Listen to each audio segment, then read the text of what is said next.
ৰাতিপুৱাৰ পৰা vote counting হ'ল আৰু আজি শেষ ৰিজাল্ট পালে। আমাৰ গোটেই 15জন কেণ্ডিডেটে জিকিলে আৰু এই জিকাৰ উদ্দেশ্য হ'ল ৰাইজে আমাক কাম কৰাৰ কাৰণে সুবিধা দিছে।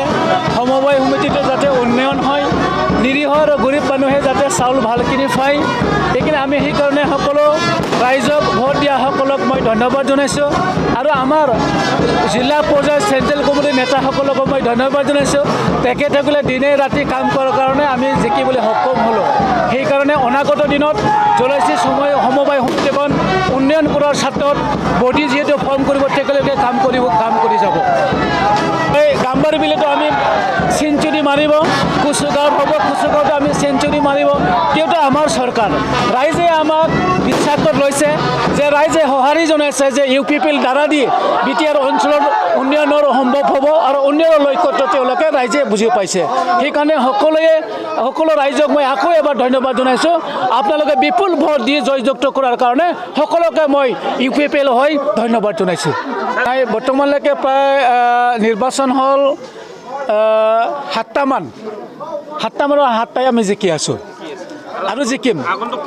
আগন্তুক প্ৰায় 2টা আছে, কুচুগাঁও আৰু গাম্বাৰী বিল আৰু গোসাইগাঁও গুমা 4খন বাকী আছে। 4খনতো আমি চব জিকি যাম। নাই, জলশ্ৰীত যেনেকুৱা পৰিৱেশ পালে ৰাইজে আমাক সঁহাৰি জনাইছে, ৰাইজে স্বতঃস্ফূৰ্তভাৱে আমাক ভোট দিছে। সেইকাৰণে ৰাইজক মই ধন্যবাদ জনাইছোঁ। এই বিজয়টো ৰাইজৰ বিজয়। সেইকাৰণে সদায় আমি ৰাইজৰ লগত আছে। UPPL দল ৰাইজৰ দল। সেইকাৰণে ৰাইজে আমাক সঁহাৰি জনাইছে। অনাগত দিনতো ৰাইজে আমাক সহায় কৰিব মোৰ বিশ্বাস। হয়, মোৰ বিভাগ। সেইকাৰণে মই বিভাগৰ কিবা হয় সকলো ৰাইজৰ কাৰণে কাম কৰি আছোঁ। আগন্তুক দিনত আৰু সমবায়খন এটা উন্নয়নৰ পথত আমি লৈ যাম। আমি পলিচিবোৰ লৈ আছে। সেইকাৰণে মই আশাবাদী আমাৰ এইখিনি অঞ্চলত BTR অঞ্চলত সমবায়খন উন্নয়ন কৰাৰ কাৰণে আমাৰ চৰকাৰে লক্ষ্য লৈছে, এটা উদ্যোগ লৈছে। নহয়, পদক্ষেপটো আমাৰ ভালে, অকল এই জয় নহয়, আমাৰ জয়ী হৈ যাম। MP টো আমি জয়ী হ'ম, ইয়াত কোনো সন্দেহ নাই। সেইকাৰণে আমি জিকিম। যিহেতু UPPL ৰাইজৰ দল, ৰাইজৰ কাৰণে কাম কৰিছে। সেইকাৰণে অনাগত দিনতো ৰাইজে আমাক সঁহাৰি জনাব আৰু আমাক জয়ী কৰাই দিব। 30 তাৰিখে হৈ যোৱা যে আমাৰ জলশ্ৰী সমবায় সমিতি লিমিটেড ইলেকশ্যনটো হৈ গ'ল। ইয়াৰ ৰিজাল্টটো আজি ডিক্লেয়াৰ দিয়া হ'ল আৰু ইয়াত আমি খুব ভাল এটা ৰিজাল্টটো পাবৰ কাৰণে সক্ষম হৈছে। ইয়াত আমাৰ UPPL দলে 15টা চিটত আমি 15টাও আমি জিকিলোঁ। BPF হিচাপে নীল মাৰিলে, BJP নীল মাৰিলে।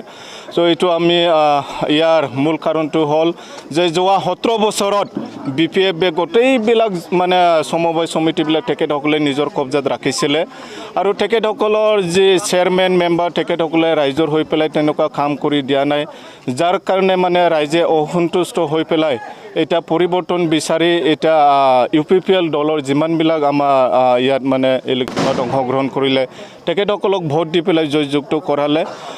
ইয়াৰ দ্বাৰা এইটোৱে প্ৰমাণ হয় যে প্ৰমোদ বড়ো ছাৰৰ নেতৃত্বত এতিয়া যি চৰকাৰ চলি আছে, প্ৰমোদ বড়ো ছাৰৰ ওপৰত বিশ্বাস এটা ৰাখি পেলাই ৰাইজে শ্বেয়াৰ কাৰ্ড হোল্ডাৰ্ছসকলে আজি আমাক ভোট দি পেলাই জয়যুক্ত কৰালে।